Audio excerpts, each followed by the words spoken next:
protestan le dimissioni del precedente. Los sucesos han tenido lugar en el aeropuerto de Caracas. Inicia una nueva etapa. Jonas Grau. Que la fuerza del cielo nos acompañe. Como nuevo presidente de la República, Gabriel Boric Fonseca. Résultat, ils font grimper le thermomètre mondial.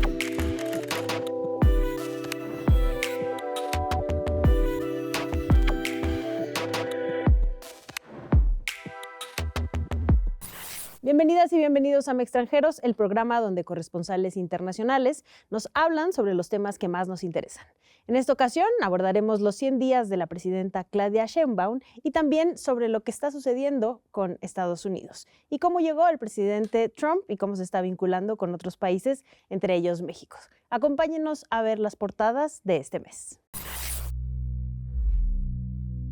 Tras 467 días de conflicto e intensas negociaciones lideradas por Egipto, Estados Unidos y Qatar, el gobierno de Israel y el grupo armado Hamás aceptaron un cese al fuego. Los acuerdos incluyen la retirada paulatina por parte de Israel, comenzando por las zonas pobladas, el intercambio de prisioneros, el ingreso de ayuda humanitaria y la posterior reconstrucción de Palestina. En respuesta a la presión de su partido y el gran descontento del pueblo canadiense, el primer ministro de Canadá, Justin Trudeau, dimitió a su cargo tras 9 años al frente. Su renuncia será efectiva cuando el Partido Liberal elija a su sucesor, quien enfrentará una dura lucha contra la creciente fuerza de la ultraderecha en las elecciones generales que se llevarán a cabo en octubre. Nicolás Maduro asumió por tercera vez el cargo como presidente de Venezuela, a pesar de múltiples irregularidades en el proceso electoral y denuncias de fraude por parte de la oposición. Líderes de diferentes países rechazaron la legitimidad de las elecciones, entre ellos 14 países miembros de la OEA, quienes exigieron el restablecimiento del orden democrático del país sudamericano. Después de haber suspendido los diálogos de paz con el Ejército de Liberación Nacional por crímenes de guerra en Catatumbo, el presidente colombiano Gustavo Petro decretó estado de conmoción en 19 municipios del noreste de Colombia. Esta región, golpeada por una grave crisis de violencia, ha sido escenario de intensos enfrentamientos entre el ELN y grupos disidentes de las FARC, lo que ha provocado decenas de muertes y miles de desplazamientos forzados. Varios incendios han azotado la región de Los Ángeles, mismos que han cobrado la vida de decenas de personas, obligando a evacuaciones masivas y destruido más de 12,000 estructuras. Los incendios de Eaton y Palisades se han considerado entre los más mortales y destructivos en la zona de California.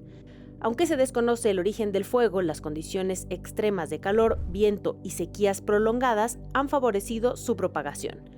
Esta tragedia ha generado un fuerte cuestionamiento sobre el papel de las aseguradoras, cuyas cancelaciones de coberturas han dejado a miles de personas sin la posibilidad de recuperar sus hogares. Una tormenta invernal sorprendió al sur de Estados Unidos, trayendo intensas nevadas y temperaturas extremadamente bajas a ciudades de Texas, Florida, Alabama y Georgia. Regiones donde tales condiciones meteorológicas son poco frecuentes y la infraestructura no está diseñada para afrontarlas. La causa de esta tormenta podría estar asociada al cambio climático, generando climas extremos incluso en áreas donde no suelen ser comunes.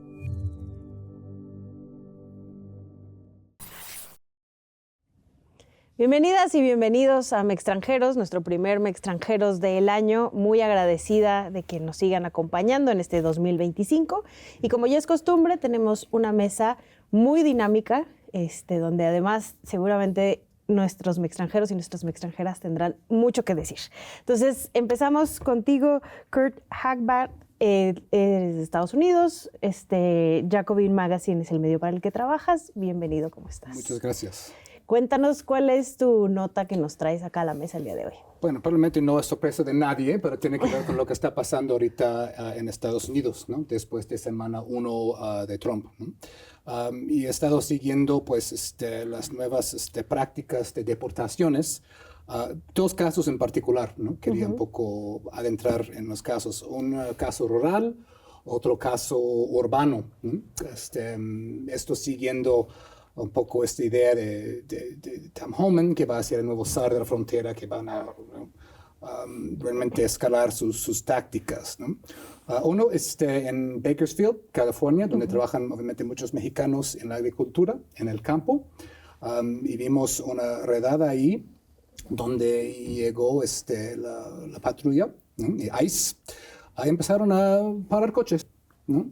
Obviamente para no cualquier coche, sino con esta idea de perfiles raciales de personas que se ven, ¿no? como migrantes. Entonces, pues obviamente una discriminación y un racismo de entrada, ¿no? Porque no paran cualquier coche, ¿no? Y ahí pues vimos casos en que incluso fue detenido pues un ciudadano estadounidense, ¿no? Que luego lo acusaron de tener ilegales en su camioneta, y luego para que no pudiera luego pues moverse, irse, le cortaron las llantas. Es decir, los mismos agentes de ICE, ¿no? Y luego cuando él se quejó, incluso hay un video al respecto, pues el agente de ICE dijo, pues yo hice lo que yo hice, usted hizo lo que usted hizo, ¿no? Y terminó siendo detenido 4 horas antes de ser liberado. Entonces, el caso de Bakersfield, hubo obviamente varias deportaciones, y antes siquiera que los grupos, los activistas en pro de los migrantes pudieran entrar al quite, pues ya estaban en Mexicali. Varios pues que trabajan en United Farm Workers, ¿no? UFW, pues incluso les obligaron a básicamente firmar algo para facilitar el proceso de deportación. Ahí en California. Luego, al otro lado del país, en Newark, New Jersey, obviamente un escenario pues muy urbano, ahí Newark casi pegado a Nueva York. Ahí vimos un operativo donde entraron en un negocio ahí en Newark sin orden judicial, sin ningún papel, ningún documento. Hay que recordar que la ley dice que los agentes de la patrulla fronteriza, pues entre una franja de 100 millas de cualquier frontera internacional, pueden actuar sin orden judicial. Ese es el poder que, pues, que detienen, ¿no? Obviamente, pues, ha habido disputas de eso, pero es el poder que usan. Claro. Y, pues, 2/3 partes de los ciudadanos de Estados Unidos viven entre esta franja de 100 millas de la frontera, ¿no? Es decir, por todos lados. Se entraron en Newark, ahí, igual, pues, pidieron documentos, detuvieron a varios, incluyendo un veterano del ejército estadounidense. Es decir, ni siquiera él estaba exento de eso, ¿no? Y hubo, pues, otra vez detenciones, ¿no? Esto para un poco hablar de lo que Trump y su equipo ahí quieren hacer, que es lo que se llama en inglés un poco shock and awe. Quieren espantar, asustar. Vimos algo de eso en su primer mandato también en las primeras semanas. Podemos luego hablar más de, pues, hasta dónde vemos que va eso, ¿no? Pero esos 2 casos me mostraron un poco, fueron para mí simbólicos esa primera semana. Muchas gracias, Kurt. Seguramente por traerlo a la mesa, seguramente en el bloque de Estados Unidos hablaremos mucho más al respecto. Y también nos acompaña Paula Mónaco Felipe, periodista independiente argentina. Bienvenida, Paula, ¿cómo estás? Gracias por la invitación, contenta siempre estar aquí, es una alegría. Qué gusto. Cuéntanos qué nota nos traes el día de hoy. Pues yo traigo una nota un poco más optimista, una buena noticia, Qué bueno. creo yo. Por favor. Que al menos a mí me sorprendió para bien encontrar en la agenda de estos días, que desde el 24 de enero, es decir, apenas este primer mes de este año, el Instituto de Seguridad y Servicios Sociales de los Trabajadores del Estado, el ISSSTE, garantiza la interrupción legal del embarazo a las personas trabajadoras. Me parece una gran noticia que el Estado siga expandiendo y transformando en hechos concretos las conquistas de derechos que se dan en la calle, que lo han logrado las mujeres y las chavas en varias generaciones, pero que además el propio Estado lo garantiza. Me parece muy buena noticia porque además los números pues hablan por sí solos. En la Ciudad de México se aplica la interrupción legal del embarazo desde el año 2007 al 2023. Hubo 263.267 interrupciones legales o aborto. La mayoría de ellas, 207.000, más de 207.000 con medicamentos. Entonces no es esta idea del legrado y de una operación, sino una atención oportuna, personalizada, respetuosa y entre esas 263.000 no hay casos de muertes de mujeres, y creo que eso lo cambia todo. Ya son 19 los estados que tienen el aborto no penado o legalizado. Que el Estado lo encare para sus trabajadoras y personas trabajadoras me parece muy importante, y además lo dijo claramente en el anuncio en la institución, con el máximo cuidado del bienestar físico, psicológico y social de la persona. Quien estará a cargo de coordinar la capacitación en las clínicas de los 32 estados será el doctor Gustavo Reyes Terán, que al menos yo tengo una opinión absolutamente fabulosa del trabajo que él ha hecho en el CIENI, que es el instituto donde se atiende a personas con VIH, en el INER durante varias décadas, en la Secretaría de Salud, en la gestión pasada. Entonces creo que son de esas lucecitas que muestran que no solo luchar sirve, sino que se puede agrandar y transformar en acciones concretas. Sin duda, que además sea una política pública que esté llevando a cabo, como bien dices, el propio Estado mexicano, respondiendo a las legalizaciones a las leyes que ya existen. Muchas gracias por traernos buenas noticias, Paula. En esta ocasión también nos acompaña Sandra Weiss. Bienvenida, ¿cómo estás? Periodista alemana independiente. ¿Qué nota nos traes el día de hoy? También una buena noticia, una nota también de luchas que están dando resultados. Un pequeño tribunal en Alemania, que es de una ciudad que se llama Erfurt, falló en un caso donde unos ciudadanos habían demandado a los productores de carros diésel porque habían manipulado los valores de contaminación que emiten, ¿no? Y ese tribunal no solamente falló en contra de los constructores de los carros, pero también dijo que se vulneraron los derechos de la naturaleza, que es una figura muy nueva, bastante nueva, y viene de América Latina, viene de la Constitución de Ecuador, que fue la primera que lo puso en la Constitución en 2007-2008, cuando se hizo la constituyente. Y hoy en día hay más de 40 países que ya de alguna manera u otra han incorporado esa figura de los derechos de la naturaleza. Hay muchos fallos ya en esos países. En España, por ejemplo, el Mar Menor también ganó sus derechos con un proceso de participación ciudadana. ¿Por qué es tan importante los derechos de la naturaleza? Porque es una extensión de las conquistas de los derechos, de abolir la esclavitud, derechos para las mujeres, y ahorita derechos para la naturaleza, no para que esté al servicio de los humanos, sino intrínsecamente por ser naturaleza, el derecho del agua, el derecho de los ríos, el derecho de los animales. Y eso es algo que creo que tenemos que festejar. Implementar en este país que nos hace falta. También hay un caso en los cenotes, hay un caso de darle derechos a los cenotes. Pues bueno, a la próxima nos traes esa historia. También nos acompaña en esta ocasión Pablo Ferri, periodista español del diario El País. Cuéntanos la nota que nos traes el día de hoy a la mesa. Me temo que voy a romper esta armonía que Sandra y Paula. No, digo, yo quería traer un tema de la situación en la República Democrática del Congo, ¿no? En este fin de semana,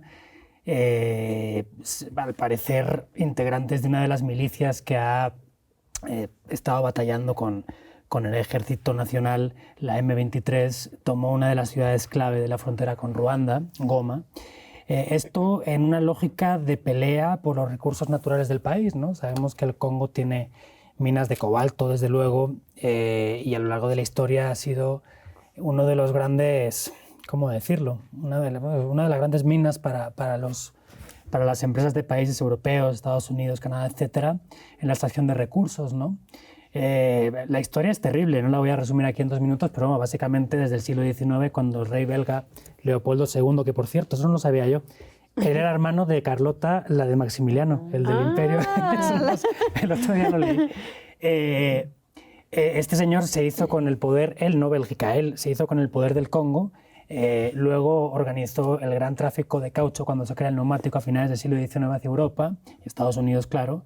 Luego ya cuando ven las barbaridades que están haciendo ahí, con cómo tratan a la población esclavizada en esas plantaciones de caucho, marfil, etcétera, Bélgica se lo quita, pero en fin, ya básicamente hasta la independencia del país en los años 60, aquello es un verdadero desastre, ¿no? En cuanto a esclavitud, salvajismo de los empresarios, sobre todo auspiciados por el gobierno belga hacia la población local. Y luego desde los 60s con Mobutu primero y luego con los sucesivos gobiernos que se han dado, pues bueno, básicamente han sido regímenes cleptócratas, de saqueo, de descomposición de cualquier tipo de institucionalidad, desde luego bajo el auspicio de los intereses de las potencias occidentales. Y ahora pues tenemos esta situación, ¿no?, en la que una milicia que dicen que está respaldada por el gobierno ruandés en un conflicto que ambas naciones tienen después del genocidio en Ruanda en los 90 y tal, está al parecer tomando posiciones en las ciudades clave de esa franja, tan importante de recursos naturales que tiene el país, ¿no? Entonces, eso al final significa pues, que decenas, si no cientos de miles de personas pues, sufren un desamparo tremendo. Desplazamientos forzados, seguramente, sí, violencia. Claro. Pues muchas gracias a los cuatro por traernos acá la información a la mesa. Vamos a empezar ahora sí ya con nuestras notas de extranjeros, pero nos vamos primero a un corte y volvemos un análisis de los primeros 100 días de la presidenta Claudia Sheinbaum. Regresamos acá a extranjeros.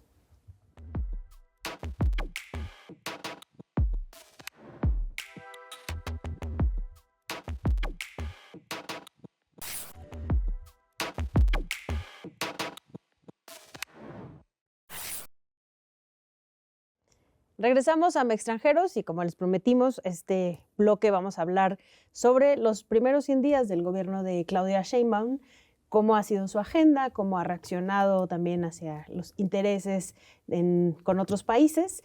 Y Pablo, me gustaría empezar contigo un poco para que nos abras boca y nos platiques un poco más sobre este contexto y cómo lo has visto.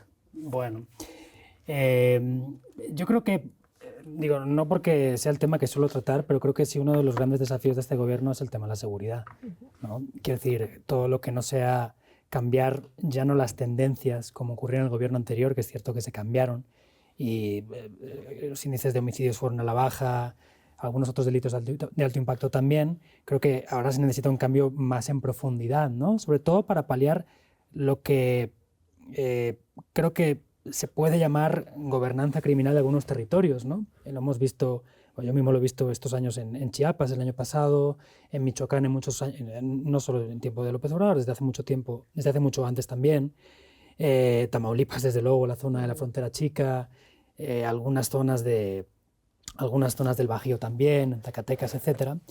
Entonces, más allá de bajar el índice de asesinatos, de homicidios dolosos y más allá de reconocer, atajar la extorsión, que es un problema real y muy importante en algunos estados, creo que hay que ver de qué manera deshacer la madeja de complicidades entre el crimen y los poderes político y económico en muchas zonas, ¿no? Hemos visto ejemplo de cómo se supone que puede llegar a hacerlo el gobierno en el Estado de México, el operativo Enjambre que haya llamado el gobierno. Entiendo que es parte de estos intentos por deshacer esta madeja.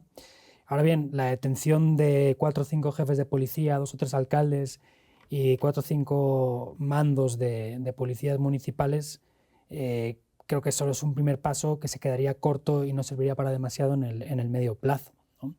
Es decir, evidentemente estos grupos, en el caso de lo que se llama la familia Michoacán en el Estado de México, llevan mucho tiempo en la zona, saben perfectamente cómo actuar para no tener siquiera que andar matando candidatos. En el Estado de México no hubo ni siquiera asesinatos de candidatos a nada durante el pasado proceso electoral.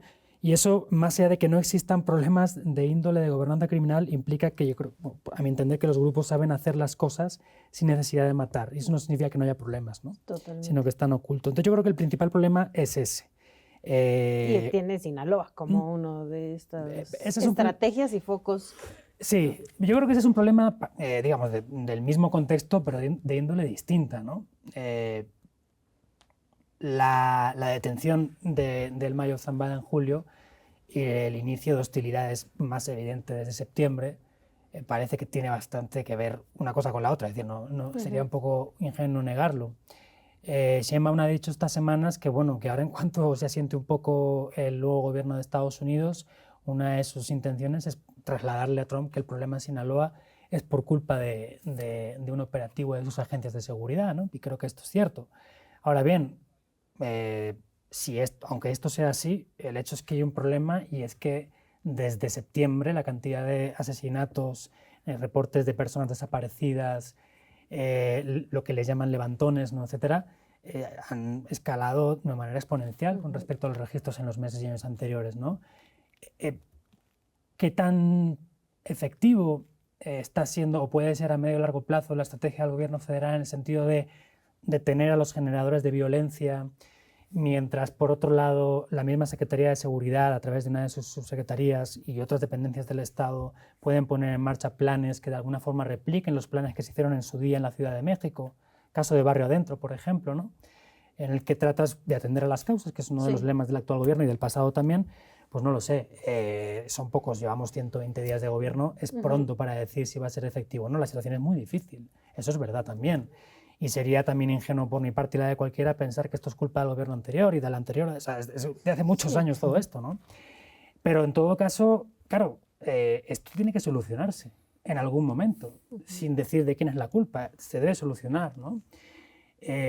Más allá de si los militares están al mando o no, o si Harfuch tiene un poder descomunal o no, lo importante es ver que si algo funciona debe mantenerse y apoyarse en otras estrategias que apuntalen, por un lado, la principal, que es detener igual a los generadores de violencia, pero también viendo ver qué se puede hacer para que no se replique lo que está ocurriendo en el territorio ad infinitum, ¿no? ¿Qué pasará? No sé. Ojalá tengan éxito. Lo que sí está claro es que en el primer piso de la Cuarta Transformación no se obtuvieron los resultados que yo creo que deberían haberse obtenido.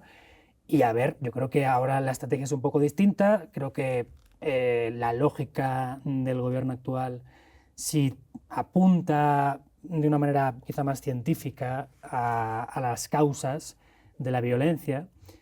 Y espero pues que sí haya cambios, ¿no? Los resultados en la Ciudad de México, cuando gobernaron aquí Sheinbaum en mancuerna con Harfuch al frente de la Secretaría de Seguridad, en teoría fueron buenos, aunque ha habido cierta controversia con las cifras de homicidios y desapariciones y tal, en general fueron buenos, ¿no? Vamos a ver si lo pueden replicar a nivel federal. ¿Cómo ven el panorama? Yo, bueno, apenas 120 días, yo vi 2 Sheinbaums en esos 120 días. Yo vi la primera fase, una ejecutora de la voluntad de su predecesor. O sea, seguía absolutamente el script de Andrés Manuel López Obrador, pues casi la mitad del gabinete lo heredó él, lo puso él de alguna manera u otra. La reforma judicial, todas las reformas que encaminó AMLO, ella como ejecutándolos, ¿no? Como que no les daba un carácter propio, no se le veía realmente algo diferente. Y ahorita con Trump, yo siento que sí, ya vemos cambios en la estrategia de seguridad, por ejemplo. Vemos cambios en el tema del acercamiento con los empresarios, el Plan México. Yo creo que Trump le va a poner mucho más desafíos y ella se va a tener que estar acomodando a ese desafío que viene de afuera. Y creo que para ellas también es una oportunidad de mostrar lo que es ella y no su predecesor. Yo creo que hay varias cosas en las que tenemos que echar un ojo y uno es la reforma judicial, cómo se va a implementar y de qué manera se va a implementar el tema de los organismos autónomos. Es un peligro muy grande de que ya vamos a desmejorar la calidad democrática de los controles internos, pero también se puede tomar como una oportunidad y hacer algo mucho mejor. Entonces ahí tenemos que medirle y seguirle la pista sobre esos temas. Yo creo que tiene una oportunidad a ver si la toma o no.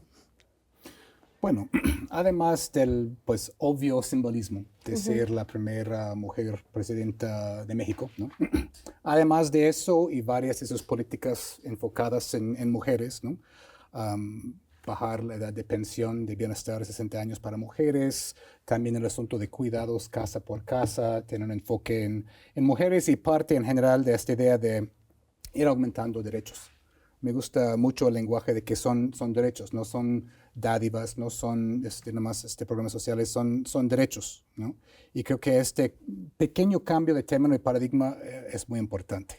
Quisiera retomar el asunto del Plan México, que me parece muy importante, porque ese es realmente el plan de Sheinbaum para su gobierno. Y hasta cierto punto estamos viendo el final de una época. ¿no? La época de globalización, ¿no? Que empezó en 1990, este supuesto final de la historia, según Fukuyama, ¿no? Pues ya, la historia se había acabado, no había nada más que hacer, ¿no? Y 30 años de eso, pues nos ha llevado hasta donde estamos, ¿no? En el mundo. Pues la idea implícita de esta época de la globalización es que pues no había mucho que el sur global podía hacer, más que pues exportar mano de obra barata y materia prima, porque cualquier tentativa de un país como México de industrializarse, excepto en ciertas áreas, era visto como ineficiente, porque hay alguien más o algo más o algún país en el mundo que lo puede hacer mejor o más eficientemente, ¿no? Entonces, pues vimos que México a lo largo de esos 30 años se convirtió en un país de maquila para grandes industrias y con salarios bajísimos. Y esto básicamente fue la estrategia para México en esos años. Y ahora vemos un plan que pues revive o resucita un término que pues había caído en el desuso, por lo menos en Occidente, que es una política industrial. La idea de que el Estado puede ser rector de la economía, ¿no? Y esto obviamente está influenciado por el modelo chino, ¿no? Y es un rechazo implícito al consenso de Washington y la idea neoliberal que hay que dejar todo al mercado. Y la idea es ahora que sí, hay un lugar para el mercado, pero también que el Estado tiene que dirigir las inversiones y dirigir pues, la industrialización y la relocalización y reubicación. Y también que esto tiene que pues, ir a la mano con un plan educativo y demás. ¿No? Es decir, tiene que haber alguna idea de que podemos planear algo, ¿no? Y esto me parece, pues, una ruptura bastante grande, ¿no?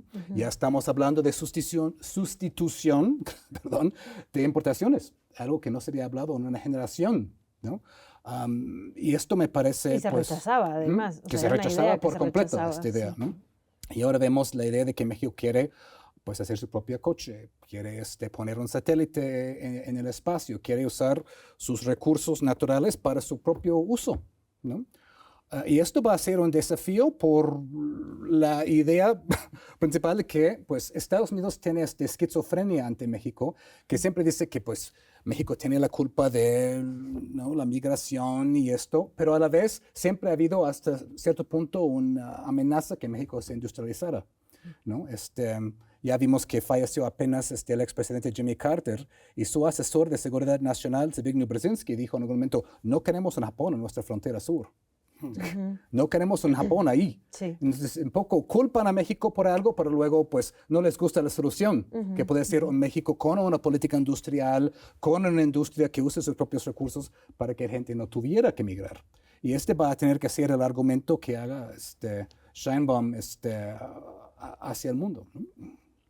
Paula, ¿cómo ves estos primeros 100 días? Ya te pusieron en la mesa varios temas. Sí, yo también coincido que, bueno, 100 días, 120 días son como un lapso muy breve para evaluar, ¿no? Una presidencia. A los periodistas nos encanta poner esa fecha para poder ir haciendo... Y a los políticos también, porque incluso ya dan hacen sus eventos, informes. Sí, claro, sí. claro. Pero también coincido que es poco tiempo. Sin embargo, a mí personalmente me ha sorprendido para bien, porque me gusta la actitud que ha tenido de discursivamente enfrentar temas, parársele de frente a Trump, a Estados Unidos, traer a discusión el tema de soberanía nacional, que de soberanía, de respeto, de dignidad, de varias cosas, que será lo que abordemos después, pero creo que no se puede separar de este primer tiempo de Claudia, que creo que es algo importante. Sí. Y no porque sea mujer, sino porque también son tiempos en donde siento que algunos discursos se están moviendo y me parece interesante de protestar, de poner un alto. Me ha gustado también como que la idea de derechos, de defender que los programas sociales son derechos. Leía y hacía la cuenta, la sumatoria de becas. Hay 24 millones de personas, mujeres, niños y personas con discapacidades con becas en este momento. Y eso a mí no me parece una mala noticia, sino algo bueno. Creo que es algo que puede ayudar a intentar atacar las causas, en eso que decía Pablo, aunque el problema es bastante más complejo que solo poder, que ayudar a pagar los gastos básicos. O sea, es como que siento que el proyecto sí está caminando hacia garantizar mejores condiciones, igualar un poco, pero es mucho más complejo lo que hay que lograr después, porque mientras el proceso de atender las causas es muy largo, Sinaloa estalla y ya no se puede ni siquiera salir a la calle ahí, y la extorsión y ese número de delitos que decía Pablo que ha ido creciendo desde las elecciones al presente. Es muy complejo. También le toca ver cómo va a ser el asunto con los militares y la Guardia Nacional. El anterior gobierno creó esa fuerza para sanear supuestamente a las Fuerzas Armadas y a las instituciones de seguridad de corrupción y de lazos con el narcotráfico que todos sabíamos tenían. Pues a Claudia le va a tocar el ver si eso de verdad es así o es el nuevo ejército, que controla las rutas, que controla el acceso a un lugar o al otro. Creo que hay buenas señales, mucha incertidumbre y también una apuesta muy clara de ella por la educación, por ciencia y tecnología. Cultura no se le escucha en su discurso, creo que cultura va a ser el sector golpeado, pero emociona un poco que ciencia y educación sí estén en esa agenda. Tendría que estar cultura también, ya Tendría sé. que estar. Pero creo que al menos en estos primeros días yo escuché mejores cosas de las que esperaba. Y en Argentina, por ejemplo, bueno, hay una emoción en torno de Claudia y creo que en la comparación con Javier Milei, su presidente hoy, todos mis familiares y amigos me escriben muy emocionados cada vez que escuchan algo, que se le paró de frente a Trump, que anunció esto, que anunció lo otro. En el panorama del sur global del presente, hasta ahora es esperanzador, ojalá no nos equivoquemos. Yo tengo un problema con ese discurso de las ayudas sociales son derechos. O sea, a mí se me hace un discurso sumamente populista recibir algo del Estado a cambio de nada. Y mientras al mismo tiempo tú recortas muchísimo en salud y en educación, que eso para mí son los derechos que tienes que pedir en primer lugar. Y no ir a un banco una vez al mes, o sea, retirar 3,000 pesos que van a un gasto de consumo y además que se está, la verdad, volando. Nada, es a cambio de sus impuestos que todos pagan. Cada cosa que compra cada persona. Pero yo está creo que eso no son, no creo que son derechos. O sea, los derechos son salud y educación. Y ahí tenemos desde AMLO recortes, récord, y estás gastando muchísimo más si tú te enfermas en una salud privada porque la pública ya está colapsado y vemos.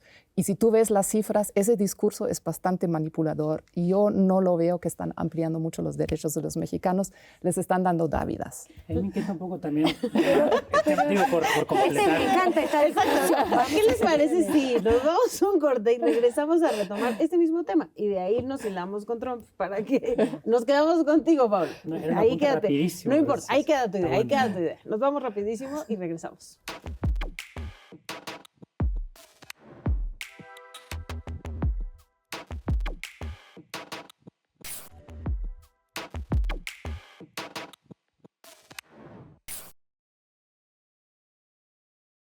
Regresamos a Extranjeros y nos quedamos contigo, Pablo. Te quité el micrófono porque ya tenía encima Quería decir que digo, para completar, y seguramente sobre lo que estaban hablando se podría estar discutiendo horas, pero a mí sí me inquieta un poco que de las 100 promesas de gobierno que planteaba al principio del mandato, en el año pasado, hubiera tan pocas referencias a su postura acerca del medio ambiente, ¿no?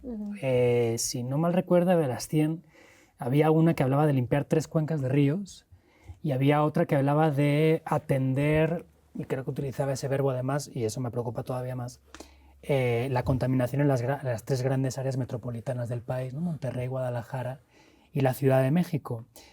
Entonces, había, con la primera, la de los ríos, está muy bien, fantástico, ojalá se pueda hacer y ojalá se haga. Y con la segunda, y de ahí mi inquietud, que creo que trasciende a la propuesta en sí y va a la política de medio ambiente en general, ¿qué se supone que significa atender la contaminación de las 3 grandes zonas metropolitanas? Es decir, ¿cómo lo vas a hacer y qué objetivos te vas a poner? Que ella es científica y parte de mi tranquilidad y la de muchos ciudadanos es precisamente eso, ¿no? Que se basa en los datos y en lo que le están contando los datos, no en impresiones, sensaciones o cosas de ese estilo. Entonces, ¿qué significa eso? Y ahí voy a más, o sea, ¿qué más cosas se supone que van a hacer en ese sentido, ¿no? O sea, durante el gobierno anterior se construyó una refinería, se compró otra en Estados Unidos, vimos que el petróleo era una apuesta importante para ellos, pero también vemos bueno, que más allá de estos frenazos que se dan en otras partes del mundo, en el norte de la frontera, por ejemplo, se supone que a medio y largo plazo el camino no va por ahí. Entonces, ¿qué se supone que vamos a hacer en materia medioambiental? A mí sí me preocupa un poco eso, que creo que no hay demasiada definición y no sé qué tanto presupuesto, ¿no? Pues ahí va un poco de la También mano. recortes, igual, lo mismo. O sea, promesas, luego ves las cifras, cuánta plata hay, muy poco. Y va un poco de la mano con lo que dice Trump, lo del petróleo, que decías ahora, ¿no? Y podríamos ya vincularnos como a este papel de México, que Paula un poco lo mencionaba, de México en su relación con Estados Unidos, la negociación del TEMEC, esta parte que traemos arrastrando de la dependencia petrolera, ¿no? O sea, como...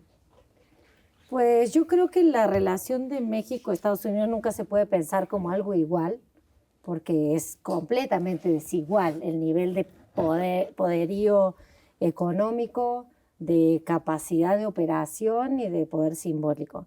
Pero me parece interesante que se esté planteando, que se esté llevando a decir a la luz pública la negociación de las condiciones, porque esto las élites de América Latina y los presidentes durante décadas y décadas lo han negociado igual, pero en lo oscurito. Entonces me parece interesante, o sea, ahora con el tema de las deportaciones, protestó Brasil, protestó Colombia con este impasse diplomático que hubo. De alguna forma también Claudia Sheinbaum se ha manifestado en torno del tema de los aranceles, y yo creo que es pues de las cosas padrísimas de la política. O sea que no, la política es el juego del destino del mundo, y creo que eso es muy frustrante cuando se hace en pequeñas esferas, y que es interesante. No quiero ser ingenua, no es que no hay otras negociaciones, pero que hay algo que se lleve a la opinión pública. Me parece interesante porque es ampliar el sentido de lo que la democracia es, y también hay que ver qué piensan las demás personas.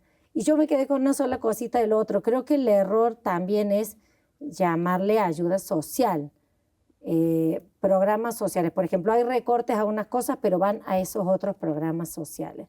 Creo que tal vez cuesta entender lo que eso significa en lo concreto cuando uno nace y crece en estados o en países donde los derechos están garantizados.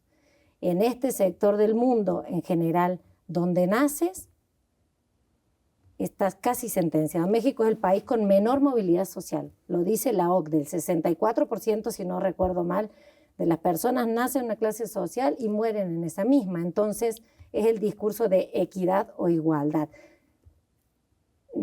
Creo que es la discusión de equidad o igualdad.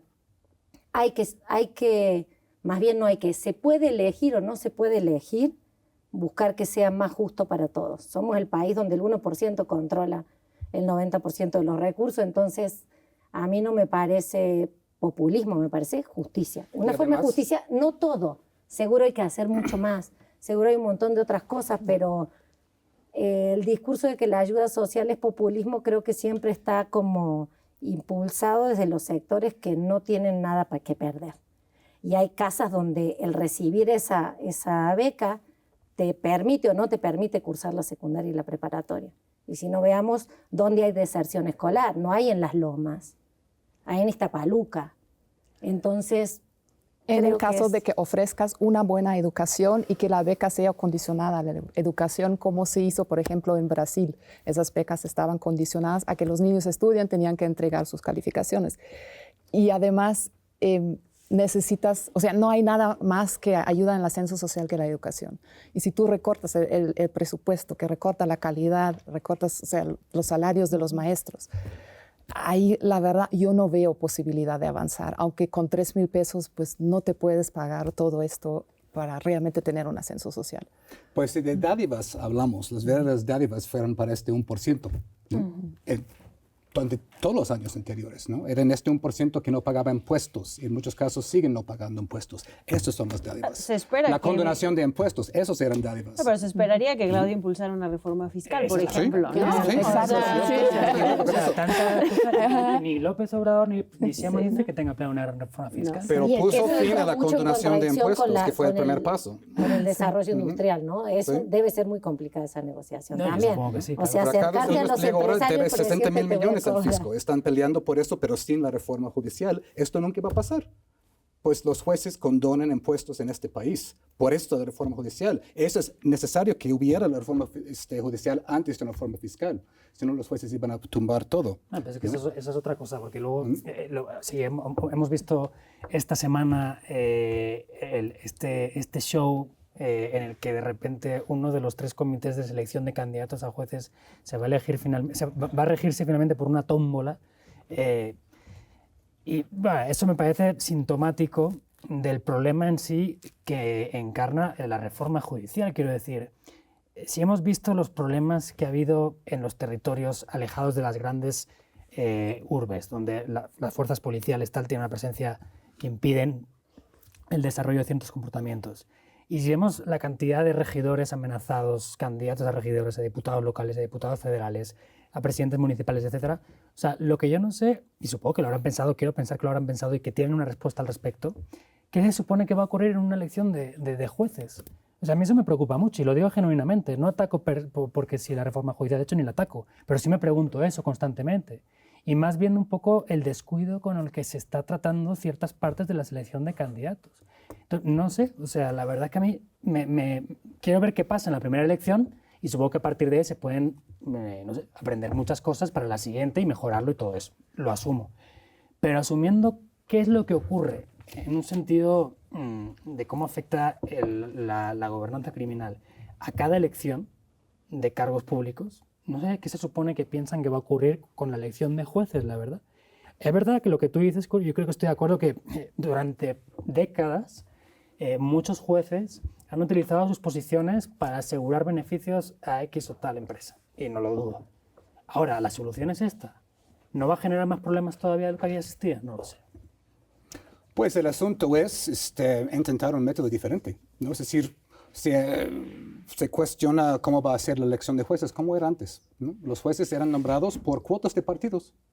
Cuotas de partidos, ¿no? Bueno, hemos visto en la Corte Suprema, ¿no? Pero por eso, pues hablaste de la tómbola. La idea de la tómbola es justamente ir atacando esta idea de las cuotas de antes, donde los nombres iban seguros ahí, ¿no? Y lo que vemos ahora es el Poder Judicial que está intentando pues entorpecer esto, ¿no? Primero que el Poder Judicial ponga sus candidatos, ¿no? De los 3 poderes que tienen que ponerlos, ¿no? Bueno, es verdad también que, por ejemplo, cuando quieren poner a alguien, sea el partido que sea, lo ponen, ¿no? Porque también ahí tenemos 2 ministras que, a pesar de que no fueron ratificadas por el Senado, terminaron siendo ministras. Entiendo el tema del peligro del voto en ciertas partes del país, pero lo que no entiendo es tanto miedo al voto popular.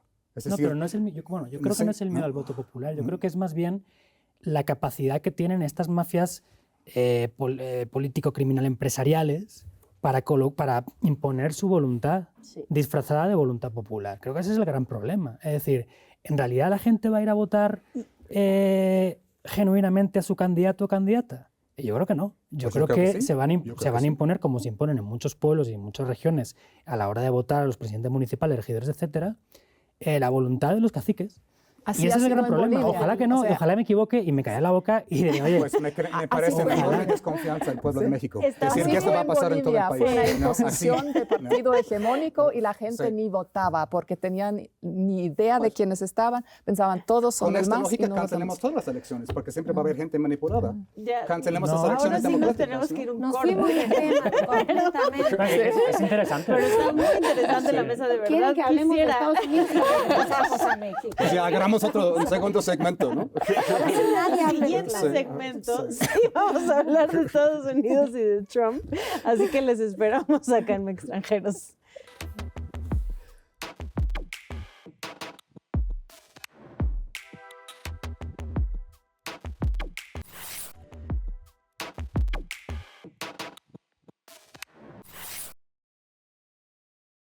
Regresamos a Extranjeros. Kurt, empezamos contigo. para hablar sobre Trump, el vínculo con México y lo que está pasando. Bueno, brevemente, hablé en la introducción de esos dos casos, de Bakersfield y de Newark, como un poco sintomáticos de lo que está intentando hacer el nuevo gobierno. Eso dicho, yo creo que con Trump es importante no subestimar lo que está pasando, pero tampoco sobreestimar lo que está pasando, porque eso también es lo que él quiere. Él quiere que un poco todos se pongan medio histéricos, todos anden con miedo, todos vayan replicando las notas de todo, ¿no? Para ir creando un poco un ambiente de pánico y crear la impresión de que lo que está haciendo Trump es como inevitable, inexorable, imparable, como una aplanadora, ¿no? Y no es así. No es así. Trump ganó con un margen de 2%, tiene la mitad del país que lo odia a muerte, es decir, no es como un Sheinbaum que tiene un 75% de tasa de aprobación. En Estados Unidos no es así, ¿no? Trump también está volviendo a tomar poder en un mundo pues mucho más multipolar incluso que en 2017 en su primer gobierno, ¿no? Pues con el auge de China. Ahora vimos en esta semana como esta nueva inteligencia artificial de China, DeepSeek, está poniendo ahí a locos a Nvidia y todas las empresas tecnológicas de Estados Unidos. Vemos que el reloj nuclear en el mundo está a 90 segundos, es decir, vemos las guerras proxy de Estados Unidos en Medio Oriente, en Ucrania, ¿no? Es decir, y ahora Trump pues quiere ampliar esas aventuras a Panamá y Groenlandia y quién sabe qué, ¿no? En otro contexto, yo lo un poco comparé con la metáfora de las estrellas en sus últimos ciclos de vida que se expandan antes de colapsarse. Porque realmente hay algo de eso, ¿no? Es decir, es Trump queriendo mirar hacia el pasado. Toda la idea de Make America Great Again es mirar hacia el pasado, hacia una mítica supuesta grandeza del pasado. Entonces quiere, pues, en sus órdenes ejecutivos, sus decretos, pues, quitar programas de diversidad y inclusión, ¿no? Quiere quitar los programas verdes de Biden, ¿no? Hablamos de cómo todas estas redadas tienen todo un elemento de racismo ahí. Es decir, quieren regresar a una idea, pues, del Estados Unidos blanco, hegemónico de antes. Y el mundo ya cambió. No se puede echar atrás al reloj y creo que pues Trump quiere apantallar y deslucir, pero creo que muy pronto todo esto va a topar con una realidad muy cambiada en el mundo, ¿no? Además, es un poco contradictorio. ¿Quiénes son los países que atacó al principio? No atacó ni Venezuela, ni Cuba, ni Nicaragua, ¿no? Los que supuestamente son enemigos ideológicos. Atacó Panamá, un socio histórico de larga data, Colombia, el mayor socio de Estados Unidos en Sudamérica, y México más o menos, ¿no? No le fue tan mal. Pero esos son sus mayores socios, los más importantes y que él necesita, digamos, para contrarrestar un poco la influencia con China. ¿Qué hace él? Exactamente el efecto contrario. Les está como repelando, los está criticando, los está chantajeando. ¿Y qué van a hacer esos países? Pues buscar diversificar sus relaciones, buscar a alguien que los proteja. Entonces es como muy contradictoria lo que está haciendo a sus propios objetivos. Y yo creo que en algún momento esas contradicciones van a explotar y vamos a ver un poco como toda esta burbuja que está creando, esa histeria se va a caer y vamos a ver el rey desnudo tal vez. Te faltó Canadá, por cierto. Sí, Canadá. ¿Cómo ven? Yo también creo que, digamos, o sea, no lo subestimaría, pero siento que si es una persona a la que le gusta hacer mucho ruido, gobernar por redes sociales, y igual que, no sé, los mismos de su equipo, ¿no? Meloni, Milei, Bukele, la derecha española, como que andan, a quienes invitó a su evento, siempre como con declaraciones muy rimbombantes, pero ese discurso radicalizado no siempre se corresponde en hechos después en lo que se hace, y un caso concreto con Trump, por lo cual creo que hay como que tomar con pinzas lo que dice es el tema de las deportaciones, porque ahora empezó toda esta psicosis, todos estos operativos casi cinematográficos, como lo hizo Bukele también, para detener personas, pero lo cierto es que Trump acabó su gobierno con 1.5 millones de deportados, casi la misma cifra que Biden, mientras Obama deportó a 5 millones, el rey de las Bush deportaciones. a 10 millones, Clinton a 12 millones, o sea, republicanos y demócratas, ninguno es muy promigrante al final. el que esperábamos que lo fuera. Obama fue el peor tiempo de las deportaciones. Y creo que justo ese discurso y esa psicosis que intenta crear se desarma mucho cuando hay algunos países chiquitos que se le paran y le dicen, no, espérame tantito, aunque luego tengan que retroceder un poco, ¿no? Como Colombia. Como Colombia y como la misma Claudia Sheinbaum. Creo que es interesante lo que está pasando y nos muestra también que sí existe la tendencia de derecha y la tendencia de izquierda, esto del fin de la historia y que ya no había ideologías y que no había un péndulo ahí, sí hay diferencias y bueno, implica la vida de muchas personas y por eso es importante, pero también es un momento interesante de ver. Sí, a mí lo que me hace pensar el segundo mandato de Trump, igual que el de los de Bukele o el de Milei ahora en Argentina, pero incluso desde antes, ¿no? Desde la época del 16-17, cuando Colombia votó en contra de los acuerdos de paz con las FARC, sí, o Inglaterra votó a favor del Brexit, es cuánto se supone que va a durar esta ola tecnopopulista, se llama en algunos lados, anti-woke, se llama en otras en referencia a este rechazo frontal por parte de toda esta gente a los derechos de tercera generación, etcétera. Y si en realidad la pregunta de cuánto va a durar se queda obsoleta en mi boca, es decir, si en realidad no es que vaya a durar o no, es que se va a quedar para siempre, ¿no? ¿Y qué posibilidades tiene el centro izquierda, la moderación a la izquierda, de imponerse a medio o largo plazo, ¿no? Es decir, Trump es lo primero de una ola que va a ser más grande, peor y va a sepultarnos a todos, con personajes como Vance, su vicepresidente. Milei es una broma con respecto a lo que va a venir después. ¿Qué va a pasar? No lo sé. Y es una pregunta que creo que de alguna forma es la opuesta o lo opuesto a lo que planteaba el ensayo que tú planteabas antes, mencionabas antes, Kurt, el del fin de la historia, ¿no? Es decir, evidentemente no es el fin de la historia, es lo contrario. Ahora, ¿qué viene después, no? Y es lo que no sé y creo que es lo que ahí me tiene muy inquieto, todo me tiene muy inquieto hoy. Pero, claro, pero sí, no, va un poco por ahí. No sé si ustedes comparten la inquietud o no, o piensan que de plano es un accidente de la historia que luego se va a reconducir hacia algún otro cauce. Hay un tema que a mí me preocupa mucho, es que va a desmontar todo el andamiaje institucional internacional que hemos creado, la ONU, otras instancias de derechos humanos, hasta los 25% de impuestos que va a poner a México está contra el TEMEC, claramente. O sea, que ya no va a aceptar ninguna regla, que Estados Unidos nunca ha sido muy fan de esas reglas, pero que ya va a destruir lo poco que hemos conquistado en los últimos 50 años. Nos tenemos que ir de esta Bésame Extranjera, que me encantó, por cierto. Les vamos a dejar a los extranjeros del próximo mes mucha tarea, pero además, como decíamos antes de entrar a grabar, minuto a minuto cambian las cosas que con Trump en el gobierno, así que tendremos mucho más que analizar. Recuerden que nos vemos el último viernes de cada mes acá en TV UNAM. Esto fue Extranjeros.